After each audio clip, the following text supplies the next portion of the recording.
Hi, my name is Natalie Harrington, and I am from Westchester University, in Kinesiology 587 Summer 1 class. Today we are going to be discussing how to create a meaningful physical activity program in school for children with autism spectrum disorders.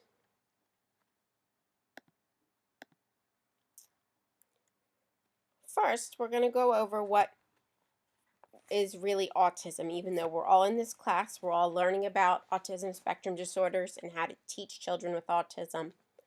But I first thought we would just go over this general information first.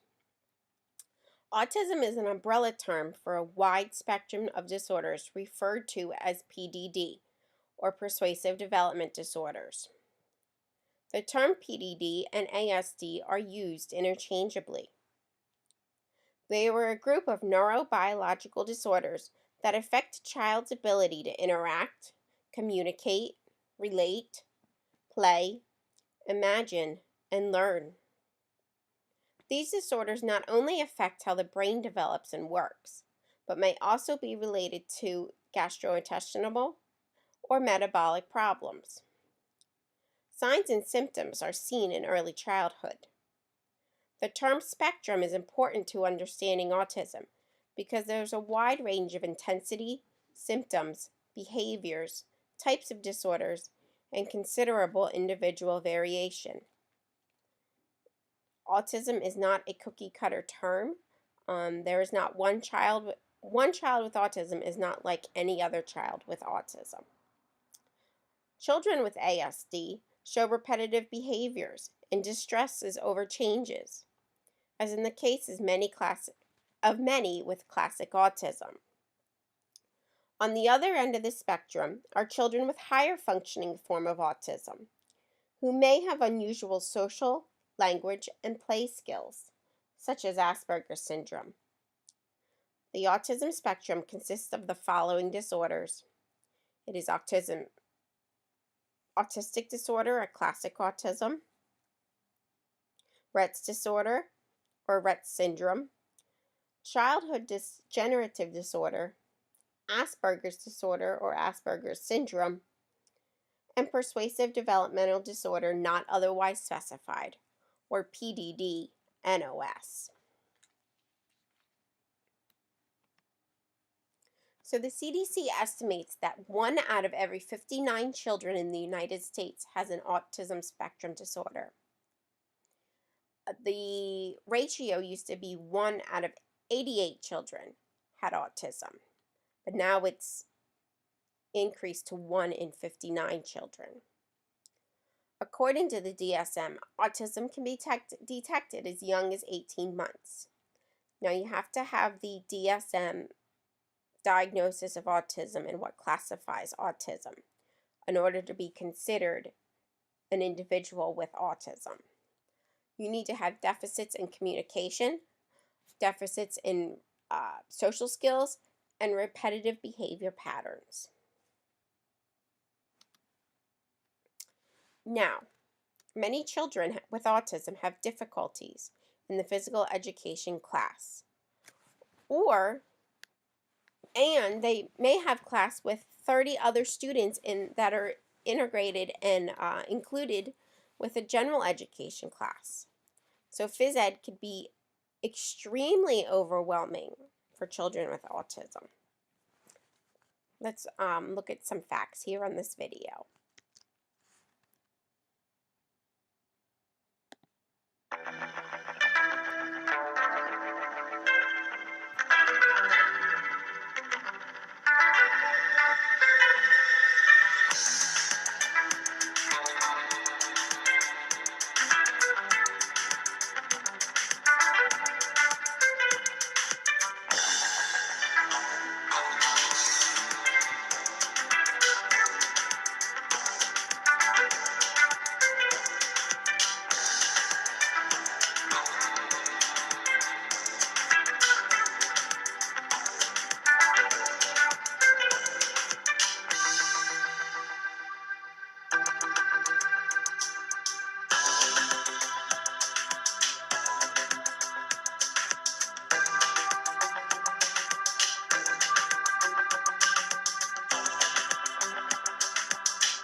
Okay.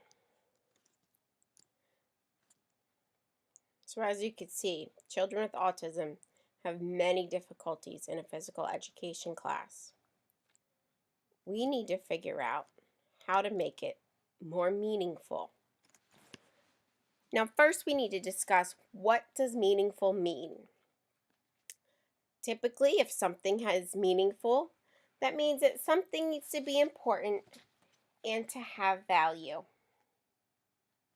The staff needs to be interacting with the children. They cannot be sitting on the sidelines. They can't be sewing. They can't be talking on their phone. They can't be not paying attention to the child. In order to make it meaningful, every staff and adult has to be working with the children at all times.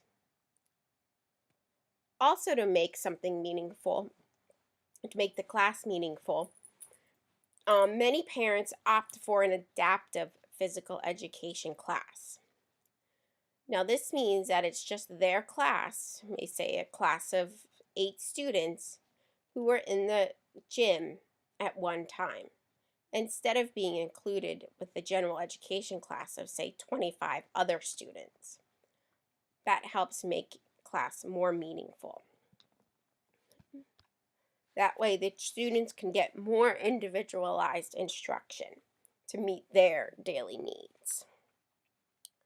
Now, let's talk about what's meaningful versus what's not meaningful. Something less meaningful would be memorization of information. To make that more meaningful, it would be applying your knowledge and applying what you know. Something less meaningful is lower order thinking. Something more meaningful, higher order thinking. Something less meaningful, teacher-driven tasks. Something more meaningful, student-driven tasks. Something less meaningful, focus on compliance. Something more meaningful, focus on learning. Something less meaningful, no meaning beyond the classroom. And something more meaningful means there's meaning beyond the classroom. You take the learning and you just learn it in the 4 walls, or what's even better is you can take that learning outside of the 4 walls. For instance, if you're in a gym class and you are working on bouncing a basketball, you could take that meaning on to a different location and say you're bouncing a basketball then outside. You're bouncing a basketball in a different school, in a different gymnasium. That's more meaningful to the child because they can take it beyond the classroom walls. And let's face it, children with autism need all the instruction that they can get to try to have a more meaningful life. So what we teach them inside the classroom has to have a lot of meaning so that they'll be able to live a more fulfilling lifestyle.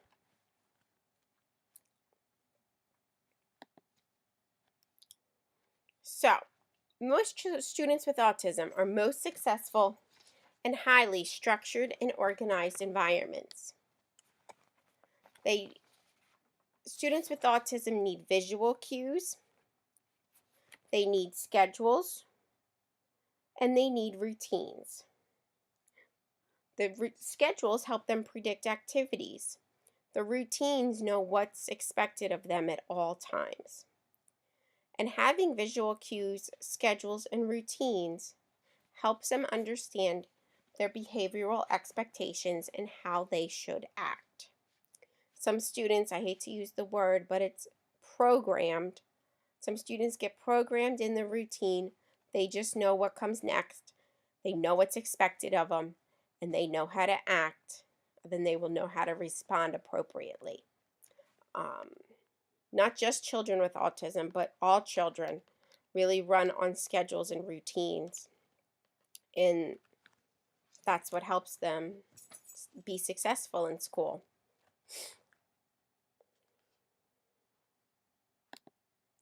Now, I've read a couple studies about previewing.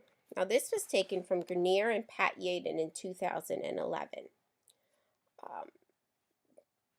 Since children with ASD like routines and schedules, this study was done, and this previewing is done during morning meeting with the special education teacher and the physical education teacher. And this is a step-by-step guide of how to deliver previews for children with autism. So step 1 is to establish a positive relationship with educators. Everyone has to work together. It takes a village to raise a child, and it takes even more of a village to raise a child with autism. Step 2 is to identify the student's abilities. What can they do? Don't focus on what they can't, but focus on what they can do. Then move from there to help them learn how to do what they cannot do at the time. Step 3 is to identify outcomes for each unit and lesson. You're stating your objectives just in more simpler terms, not so much a long generated sentence, but a short sentence. Step 4 is to create a visual lesson plan. The students need to be able to see what they're doing. Many students with autism are unable to read words, so that's why they need pictures to go along with the words and with simple directions. Step 5 is to identify a time and place. 11 o'clock is phys ed class. We have to go to the gym. So every week, say every Monday, we have phys ed and we go to the gym at 11 o'clock. Step 6 is to use related service providers. Your occupational therapist and your physical therapist should be your best friend. They also work with a child who can work specifically, especially the physical therapist, on their gross motor skills, which can help you create a more meaningful physical education class. Step 7 is to put the schedule in a visible location, so the children need to be able to see it at all times.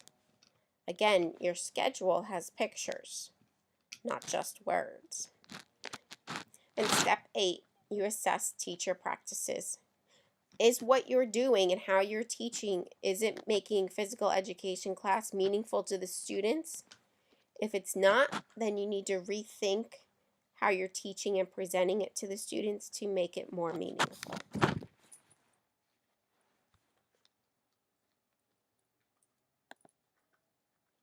Now, many children with autism have sensory challenges. So here are some sensory challenges and some possible solutions. Now, in this class, in this school, there is a sensory room that the teachers have created for the children with autism.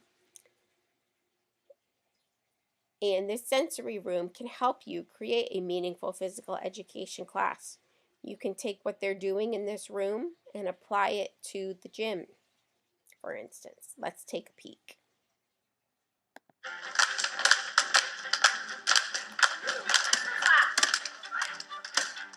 Research shows that if the student's in the right mindset and they get their sensory needs met, they're going to be much better learners. Okay, look over here. There's a Hands to your transcript. heart space. Take a deep breath in.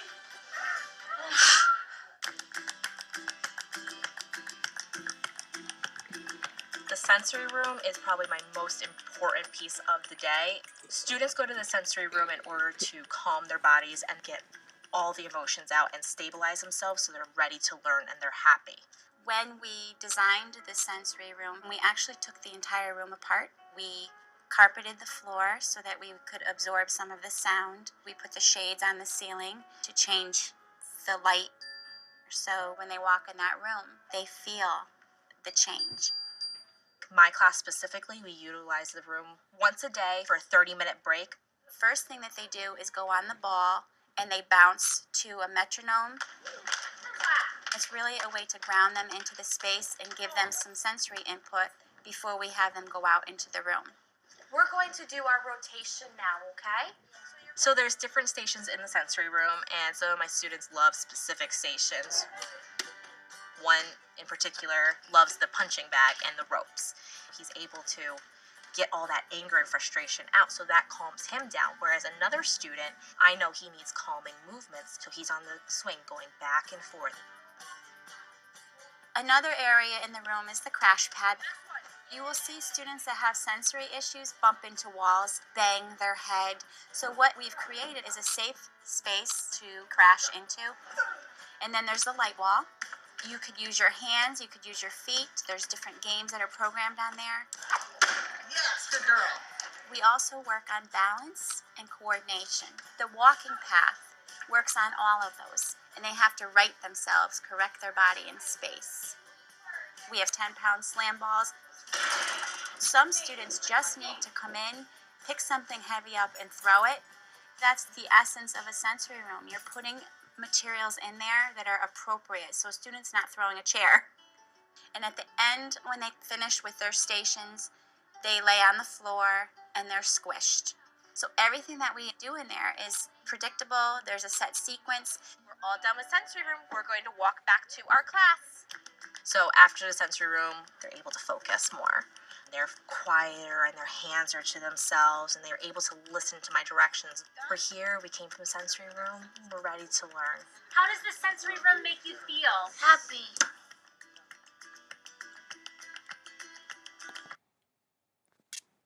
So as you can see, the sensory room is very meaningful for the students. It helps them be able to focus and learn on their academic tasks.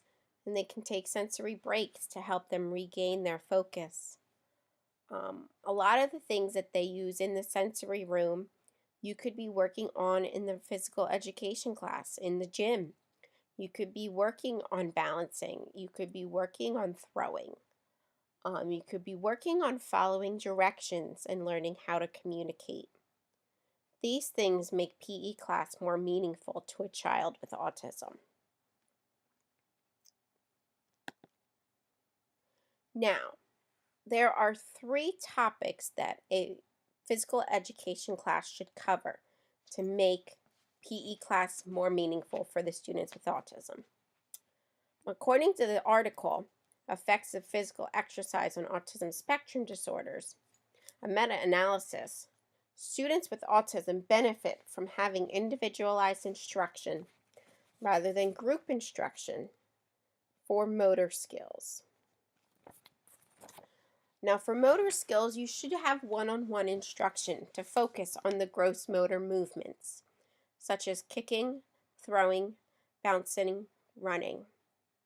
A lot of the things like they were doing in the sensory room that we just watched on the video on. Instruction should be one-on-one because Jimmy may need to be working on balancing, and Susie needs to work on throwing a ball, and Danny needs to work on kicking a ball. Well, it's going to be hard to do all those 3 things in one, no matter if you have your cape on or not as a superhero. But you know, so one-on-one instruction is ideal. However, I know with staffing, one-on-one isn't, even though it's ideal, it's not always practical. But it's what's best for the student and how to make PE class more meaningful.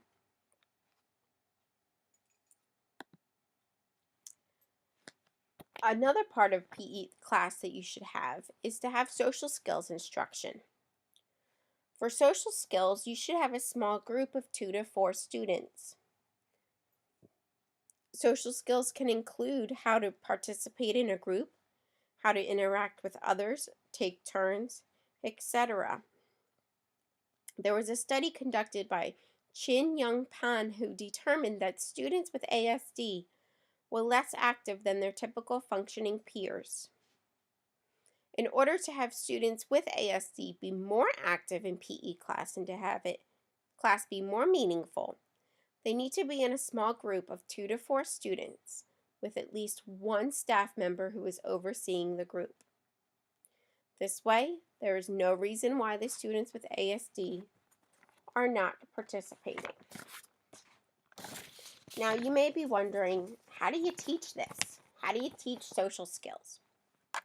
Well, again, in order to teach appropriate social skills and how to have interactions with others, you need to have modeling and adult modeling. So students watch what the teachers are doing, and then they can try to imitate what the teachers are doing. Again, in order to model how to take turns, for example, you need more than one adult, which is, I know you may have a bigger group, you have a small group of 2 to 4 students, but you still need more than one adult. There's nothing you could do about that.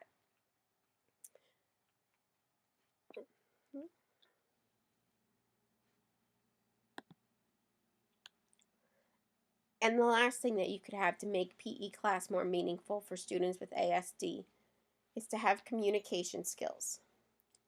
Now, first, you need to have communication skills with adults before you can have communication skills with peers. And you need to know how to communicate. You may need to know how to say the phrase, I want ball, I want bounce, I want trampoline and jumping. Simple sentences. So here are some strategies of how to teach communication skills. Some resources. Here you could have a PEX board. That is, has this PEX board, for example, has a simple phrase, I want. And then the student takes the picture that they want and they put it on there and they show the adult, what they want, and then they can get across their wants and needs. Now, a child with higher functioning autism maybe has a form of this high-tech device, which is an iPad, and this is specifically a speech-generated app, which is the Go Talk Now app, which is specifically on the screen, where you pre-program pictures. Say this is a student in PE class. They like the ball, they like to jump, they like to play on the scooter, they like to ride the bikes, and then the students can say what they want and get across their wants and needs. Another device that you could use is this device right here, this big red circle, which is a speech-generated voice output device.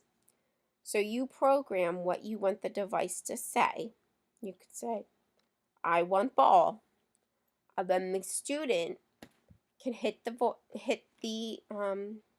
button, the switch, and it will say, I want ball, or whatever you would like it to already be pre-programmed. So that's another device you can use for communication. Also, if the children have imitation skills and can do fine motor imitation, students with autism could then learn sign language, where they could learn the sign for I, they could learn the sign for want, they could learn the sign for ball, and they could say, I want ball with their hands.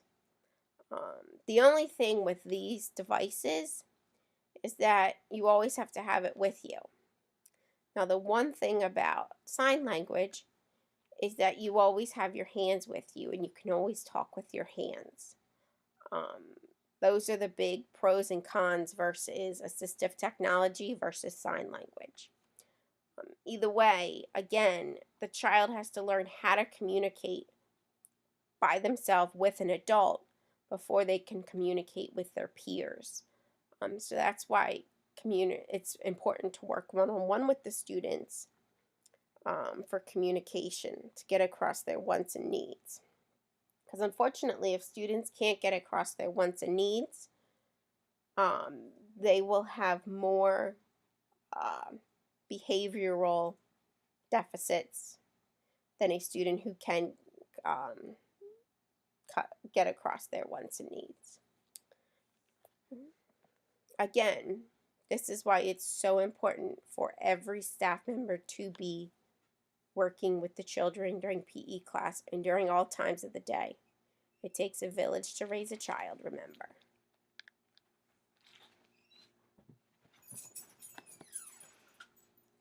Now, my critical question to you is this. We learned many strategies of how to make PE class more meaningful for students with autism. My question is, how will you make PE class more meaningful for your students with autism? What strategies will you try and implement in your class? How will you make your gym class look like this and more meaningful for the students?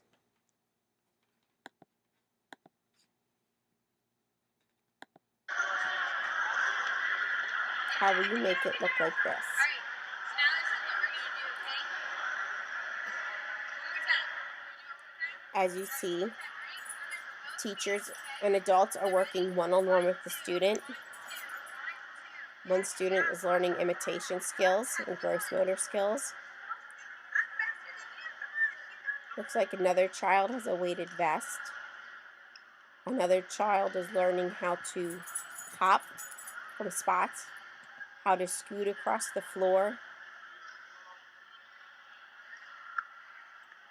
As you see, most children are working one-on-one with a staff member and on all different things at the same time.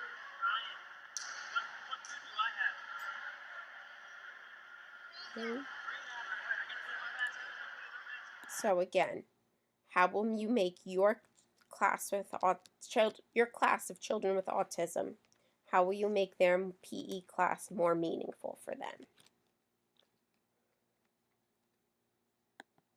And these are my references. I hope you enjoyed this presentation, and I hope you learned how to make your PE class more meaningful for students, and I look forward to your responses and questions. Thank you and have a nice night.